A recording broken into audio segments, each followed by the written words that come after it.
आज आपण गणेश जयंतीनिमित्त गॅस न पेटवता आणि चॉकलेटही न वापरता मस्त असे मुलांच्या आवडीचे चॉकलेट फ्लेवरचे मोदक कशा प्रकारे करायचे याची रेसिपी बघत आहोत। नमस्कार, मी सुरेख आणि देवदर्शन किचनमध्ये तुम्हा सर्वांचं अगदी मनापासून स्वागत करते। मग रेसिपीला सुरुवात करू। तर मंडळी, मस्त असे क्रीमी आणि चॉकलेट फ्लेवरचे मोदक करण्यासाठी या ठिकाणी मी हे 5 लहान साईजचे ओरिओचे बिस्किटचे पॅक घेतलेले आहे। आता पॅकेटच्या बाहेर बिस्किट काढून घेतलेले आहे। बिस्किट काढल्यानंतर अशा प्रकारे हे जॉईंट असतात आणि त्यामध्ये क्रीम असतो। तर बिस्किट आपल्याला वेगळं करायचं आहे आणि आतमध्ये असलेलं क्रीम हे वेगळं करायचं आहे। एखादी सुरीने किंवा चमचाने हे क्रीम आपल्याला काढायचं आहे। बिस्किटच्या आतमध्ये असलेलं क्रीम हे पूर्णपणे काढून झाल्यानंतर बिस्किट हे साईडला ठेवत घ्यायचं आहे आणि अशाच प्रकारे सगळ्या बिस्किटाचं क्रीम आपल्याला काढायचं आहे। सगळ्या बिस्किटांचं क्रीम मी काढून घेतलेलं आहे। आता हे जे बिस्किट आहे ना, मिक्सरच्या भांड्यामध्ये टाकायचं आहे। त्यासाठी आपल्याला मोठं मिक्सरचं भांडं घ्यायचं आहे आणि सगळे बिस्किट मिक्सरच्या भांड्यामध्ये टाकले। त्यानंतर मस्त असं बारीक करून घ्यायचं आहे मिक्सरला। बघू शकता, छान अशी चॉकलेट पावडर सारखी ही पावडर झालेली आहे बिस्किटची। आता ही झालेली पावडर एखादी ताटामध्ये काढायची आहे। बिस्किट छान असे बारीक दळून घेतलेले आहे, तर अगदी स्मूथ अशी ही पावडर झालेली आहे। हाताला कुठेही कण जाडसर वाटत नाही। तुम्हाला जर का वाटत असले की यामध्ये कण आहे, तर मग चाळणीने चाळून घ्यायची आहे, पीठ चाळायच्या चाळणीने ही पावडर। पण अगदी बारीक ही वाटली गेलेली आहे, म्हणून मी या ठिकाणी ही पावडर चाळत नाही।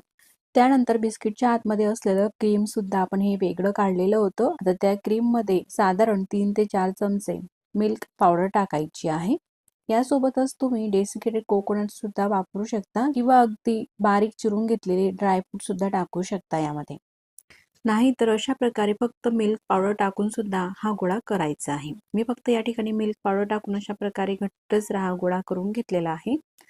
हा गोळा बाजूला ठेवू। तोपर्यंत बिस्किटची आपण पावडर केलेली होती ना मिक्सरच्या भांड्यामध्ये, त्या पावडरमध्ये दूध घालायचं आहे। तर पोहे खाण्याच्या चमचाने सांगायचं झालं तर साधारण 2 ते 3 चमचे दूध टाकलं। हाताने छान असं हे मिक्स करून घ्यायचं आहे। पाव कप दूध घेतलेला आहे, पण दूध टाकताना आपल्याला एकदम दूध यामध्ये टाकायचं नाही, जसं लागेल त्यानुसारच थोडं थोडं दूध टाकायचं आहे आणि अशा प्रकारे हे पीठ मळून घ्यायचं आहे। त्यानंतर अगदी स्मूथपणा आणि चमक येण्यासाठी मोदकमध्ये यामध्ये थोडंसं तूप टाकायचं आहे आणि अशा प्रकारे संपूर्ण हे मिक्स करून घ्यायचं आहे। तर ज्याप्रमाणे आपण कणिक मळतो ना, तशाच प्रकारे घट्टसर असे मळायचं आहे। अजिबात जास्त प्रमाणामध्ये दूध वापरायचं नाही आणि दूध हे नॉर्मल टेम्परेचरवरच घ्यायचं आहे, गरम वगैरे नाही। अगदी थोडं थोडं दूध टाकून अशा प्रकारे घट्टसर हे मळल्यानंतर असं छान हे स्मूथ करायचं आहे। अगदी थोडंसं तूप हे लावत घ्यायचं आहे। साधारण पाव चमचा तुपाचा वापर केलेला आहे। एकदम पाव चमचा तूप एकाच वेळेस टाकायचं नाही, तर असं थोडं थोडं करत तूप टाकायचं आहे आणि मळायचं आहे। साधारण 1 ते 2 मिनिटासाठी हे पीठ जे आहे ना बिस्किटचं आपल्याला मळून घ्यायचं आहे अशा प्रकारे हाताने, म्हणजे ह्या मिश्रणाला छान असा स्मूथपणा येतो। अशा प्रकारे हे मिश्रण झालेलं आहे।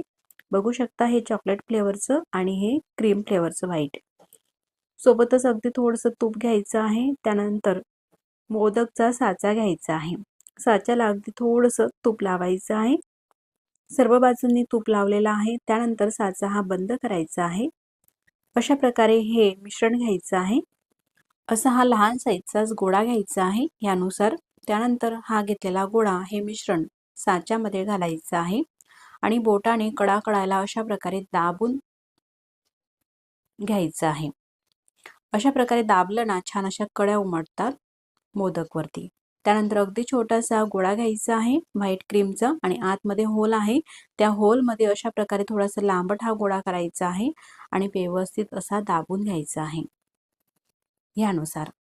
पुन्हा अगदी थोडंसं मिश्रण घ्यायचं आहे आणि खालच्या बाजूला अशा प्रकारे चपटं करून दाबायचं आहे। व्यवस्थित असं घट्ट हे दाबून घेतलेलं आहे। त्यानंतर साचा आता मी तुम्हाला ओपन करून दाखवते। बघूया मोदक कशा प्रकारे झाला असतं।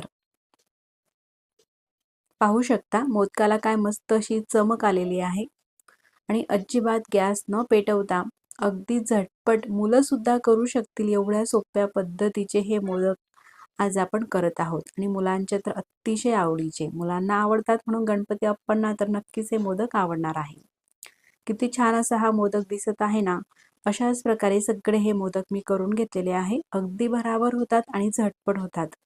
बघू शकता किती छान असे हे दिसत आहे.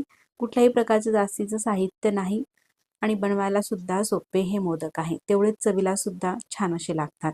आता हा मोदक मी तुम्हाला कापून सुद्धा दाखवते. आतमध्ये कसा दिसतो ते पाहू शकता. बाहेरून चॉकलेटी आणि आतमधून व्हाईट अशा प्रकारे हा मोदक झालेला आहे. तुम्ही नक्कीच करून पहा आणि ही मोदकची रेसिपी तुम्हाला कशी वाटली मला कमेंट्स करून नक्कीच कळवा.